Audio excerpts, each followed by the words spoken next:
hello सांग मैंने केमिति अछंती कौन भल अच्छे तो बहुत दिन पर भिडियोटी छाड़ी आज हठात मन है अंडा तरकारी टिके राति करवा अंडा तरकारी कथा मन पड़ू पड़ू आम बाहरी गलु सन्ध्यारे सन्ध्यारे चाहा टिके बिपिड़ी केफ्रु पीलु और चाहा पीवा सहित भेलपुर माड़ है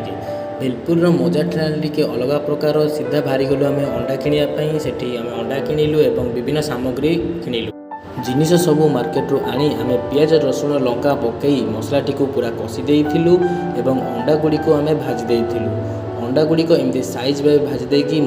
मसला सहित मिसई देइथिलु एवं आमर प्रस्तुत होइतिला अंडा